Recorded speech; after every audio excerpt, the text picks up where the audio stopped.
Hello there and good evening, ladies and gentlemen. This is the L24 Midnight News and these are the headlines.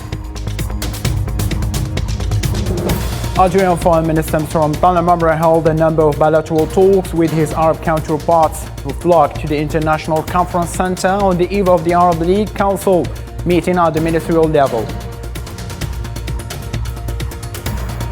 2 Palestinians were killed and a third was wounded by the Zionist army fire in the occupied West Bank early on Friday.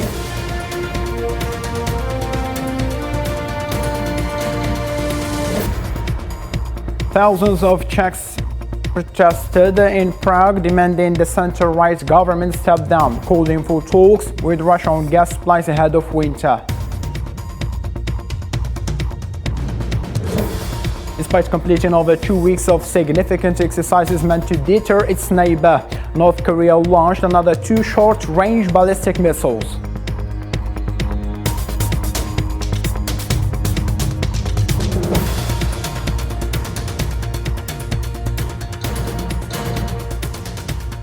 Hello again and welcome. I'm your host Abdurrahim Kashur and those who are today's top stories. Algerian Foreign Minister Mr. Al-Mamra held a number of bilateral meetings with his Arab counterpart who flocked to the International Conference Center in Algiers on the eve of the Arab League Council meeting at the ministerial level. Mr. Al-Mamra discussed bilateral with his Kuwaiti counterpart Sheikh Salim Abdullah Al-Jaber Al-Sabah, his Tunisian counterpart Uthman Al-Jarandi, the Libyan Foreign Affairs Minister Najla Al-Manqoush, and the Palestinian Minister Riyad Al-Maliki, the Lebanese Abdullah bin Habib, the Iraqi Fuad Hussein, and the Commerce Minister of Foreign Affairs Zahir Dul Al-Kamal. We are fully confident that Algeria will handle the task with all capability, and especially that Algeria proved in many major entitlements its capability in the management of public and Arabic affairs and its defense with all abilities and in all merits the Arab interests.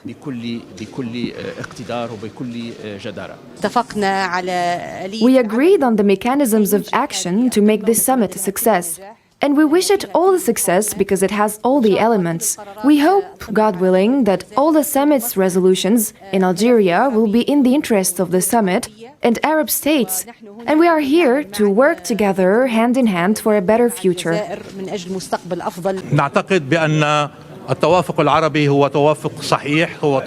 believe that the Arab consensus is true and serious, and that the efforts made by Algeria will have a positive echo at the Arab level. And what was agreed on here in Algeria weeks ago will enjoy great attention by all Arab countries in terms of reaching a formula on how to start working collectively, with Algeria leading the way to implement those decisions agreed upon and to end the division and achieve Palestinian reconciliation as we aspire to.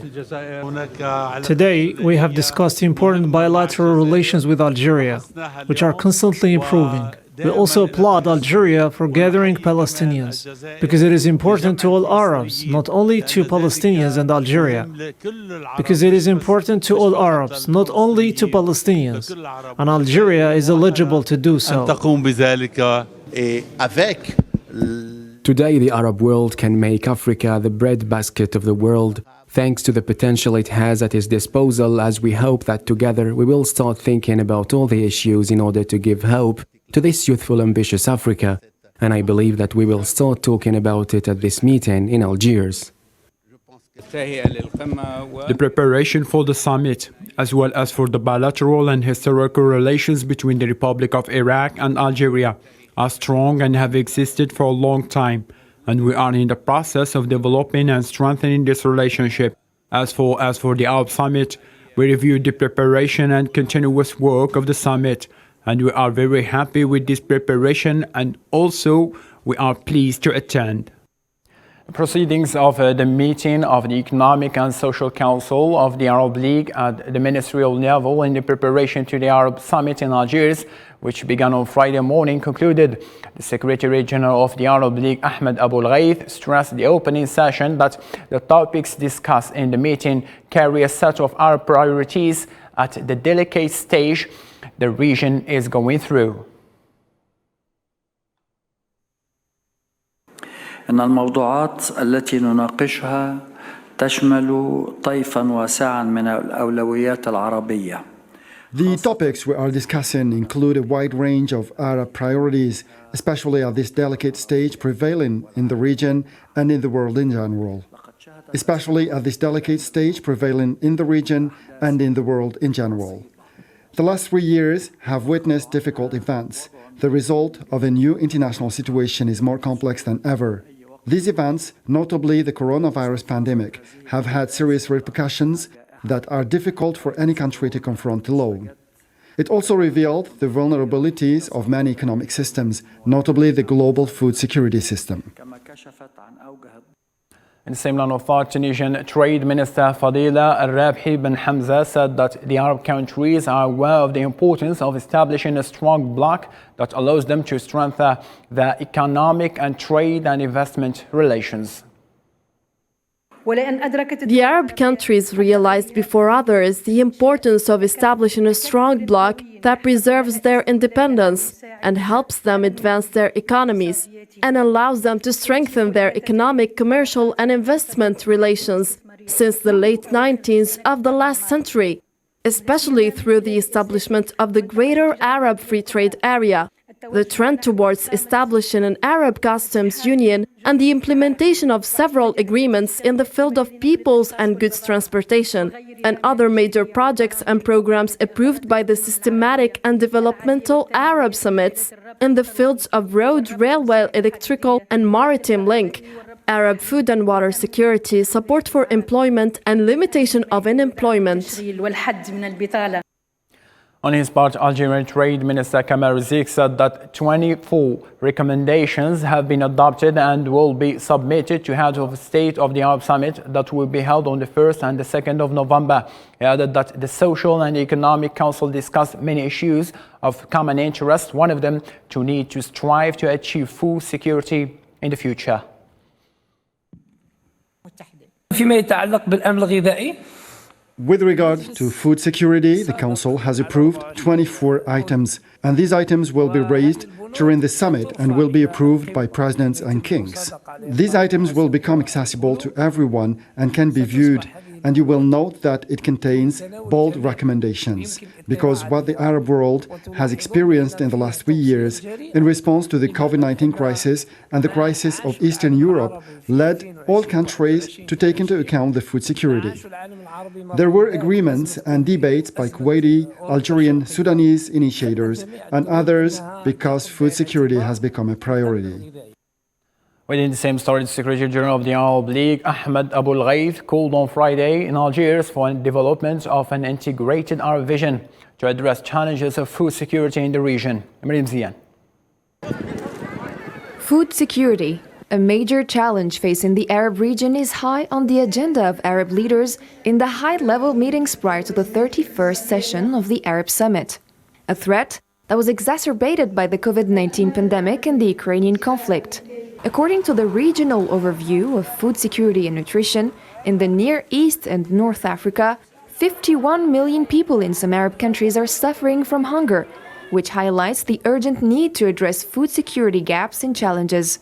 Algeria, for its part, is on the right path towards achieving its food security thanks to the availability of national agricultural production and the use of imports when necessary, and that's why it is a central file in the summit's agenda.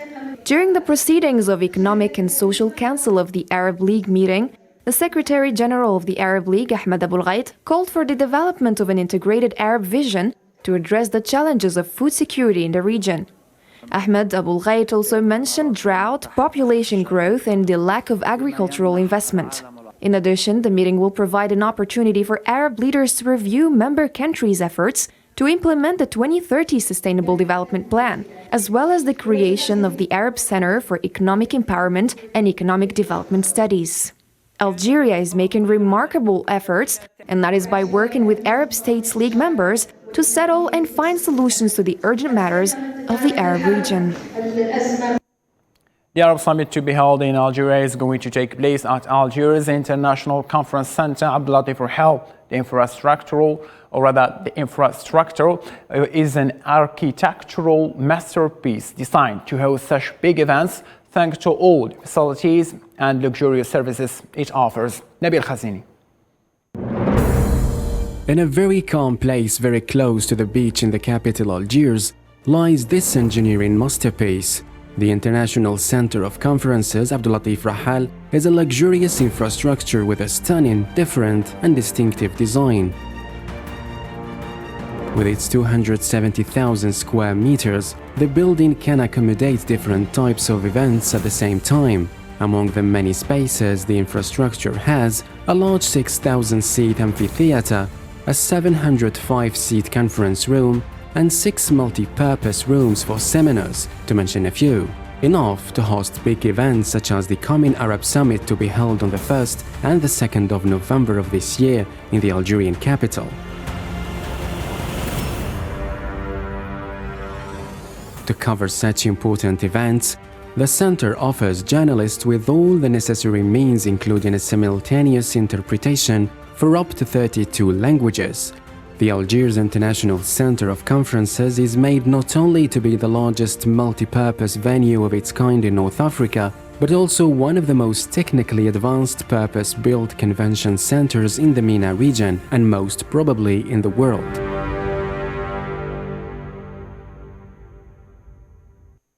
To a different matter now, the Polisario Front issued a communique after the Security Council adopted on Thursday resolution to extend the mandate to the United Nations mission for the referendum in Western Sahara MINURSO until October 31st, 2023. The Polisario Front affirmed on its communique that ongoing inaction of the Security Council in the face of the aggressive and persistent attempts by the occupying state of Morocco to obstruct and undermine the mandate of MINURSO and forcibly impose a fait accompli in Sahrawi occupied territories leaves the Sahrawi people with no other option but to continue and intensify the legitimate armed struggle to defend the inalienable and non-negotiable right to self-determination and independence. The army of the Zionist occupation has shot and killed 2 Palestinians and seriously wounded 2 others at military checkpoint south of Nablus in the occupied West Bank. According to the Palestinian officials, the incident is the latest in a deadly week in Nablus, where Zionist forces have conducted a regular raids and imposed tight restrictions on people's movement. Prime Minister Mohammed Shtayah, who mourned the 2 martyrs, underlined that they were killed during an ugly field execution crime carried out by the occupation forces.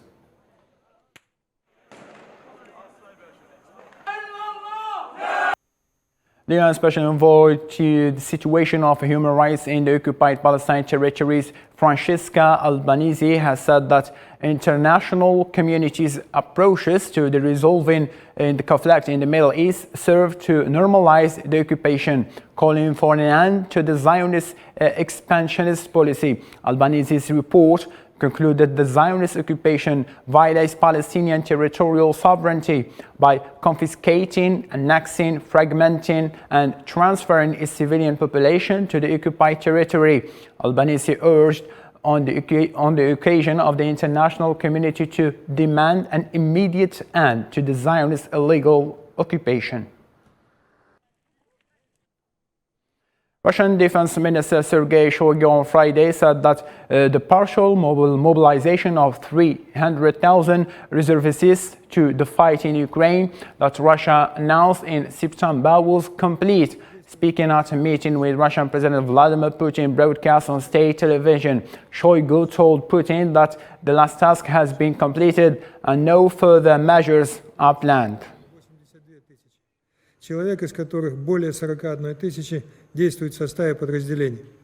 В рамках 218 тысяч человек. The dispatch of citizens called for mobilization was completed today. Citizens' notification has been discontinued. The task set by you of mobilizing 300,000 people has been completed. No further measures are planned. The military commissariat, as part of a special military operation, will continue to recruit troops only by accepting volunteers and candidates for military service under a contract. Thousands of Czechs protested in Prague on Friday, demanding the center-right government step down to allow an early election and calling for talks with Russia on gas supplies ahead of winter. The demonstration on a national holiday in Prague's main square was the third organized by far-right political movements, frame groups and the Communist Party. Police estimated the crowd in lower tens of thousands, less than two previous rallies.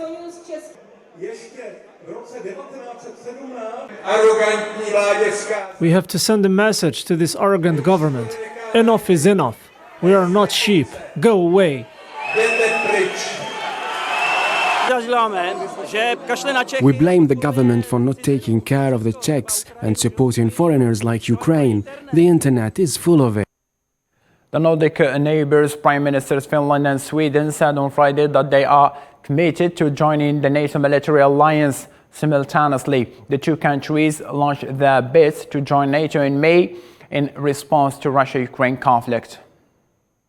Our NATO applications are now ratified all across NATO member states. There are still two countries that haven't ratified, Hungary and then Turkey. And it's very important for us, of course, that Finland and Sweden would join NATO hand in hand as we made the process so far. The NATO membership of Finland and Sweden would strengthen the security of our countries as well as the security of whole Northern Europe. We are in this journey together. We have been that from the very start. We have been taking every step so far hand in hand, and none of us have any other ambition. Chinese Foreign Ministry spokesperson Wang Wenbin said Washington is making irresponsible guesses about Beijing's normal defense development in Pentagon documents released on Thursday. The Biden administration released 3 documents on Thursday where it laid out the military's priorities for the coming years and underscored that Washington would maintain a very high bar for nuclear employment. 我还要强调的是，美方在报告中对中国正常的核力量现代化指手画脚。 We want to warn the US that China has the capability and confidence to safeguard its national security interests, and the US nuclear blackmail will not deter China. China advises the United States to abandon the Cold War mentality and hegemonic logic, adopt a rational and responsible nuclear policy, earnestly fulfill its special priority responsibility for nuclear disarmament, and play its due role in maintaining global strategic stability and enhancing world peace and security. 战略稳定，增进世界和平与安全，发挥应有的作用。 Earlier, the U.S. Department of Defense Lloyd Austin said China was a major challenge for the United States as he outlines new Pentagon defense strategy.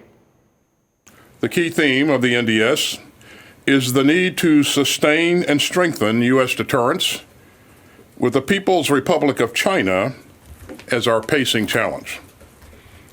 As the President's national security strategy notes, the PRC is the only competitor out there with both the intent to reshape the international order and increasingly the power to do so.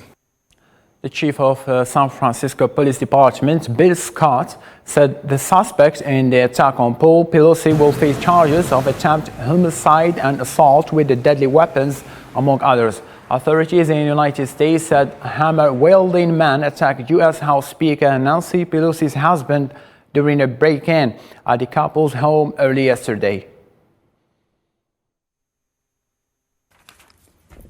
Mr. Pelosi and Mr. DePape were transported to a local hospital for treatment. This is an active investigation currently being led by the San Francisco Police Department Special Investigations Division.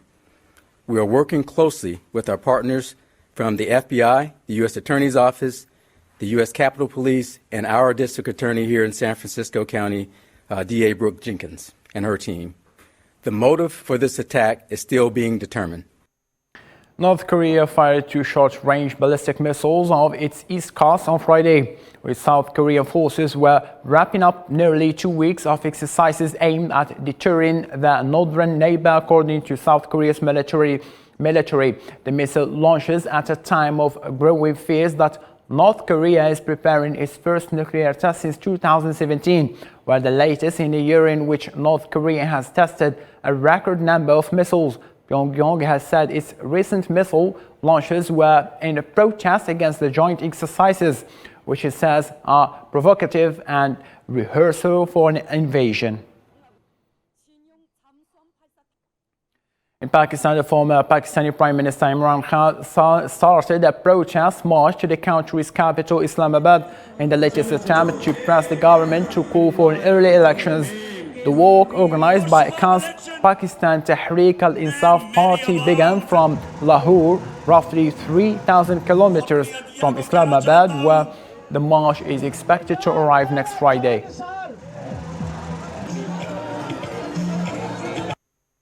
The State Department on Thursday ordered the families of U.S. Embassy's members in Nigerian capital to leave due to heightened fears of terrorist attacks, as repeated a warning for all Americans to reconsider traveling to any part of the country and not to visit Abuja at all. Although Nigeria's police force said it was beefing up security as the United States ordered diplomat families to leave the capital. The details of any threat were unknown, but residents of the Federal Capital Territory have been on high alert since Sunday after several Western embassies changed their travel advisories, citing an elevated risk, particularly in Abuja. And now for more international news, let's follow this roundup by Hussein Barkan. Several hundred people demonstrated in Ouagadougou against the presence of France in Burkina Faso.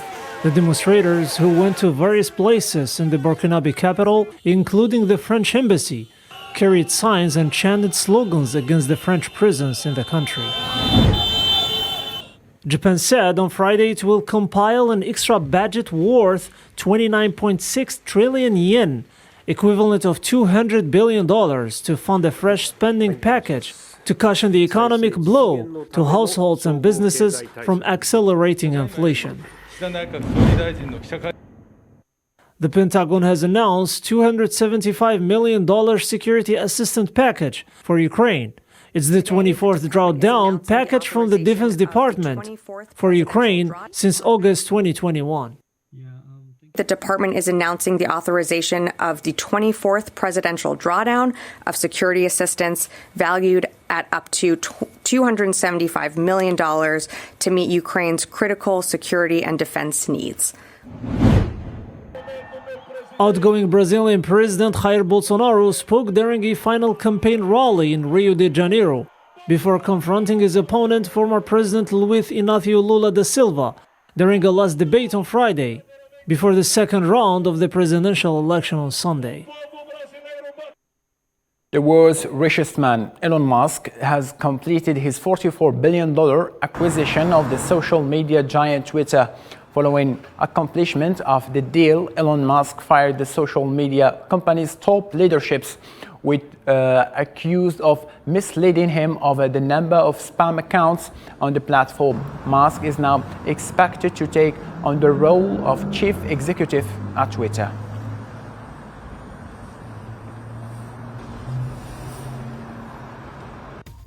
And to this end, ladies and gentlemen, thank you so much for being with us. For more updates, you can follow our social media platform as well as L24 official website.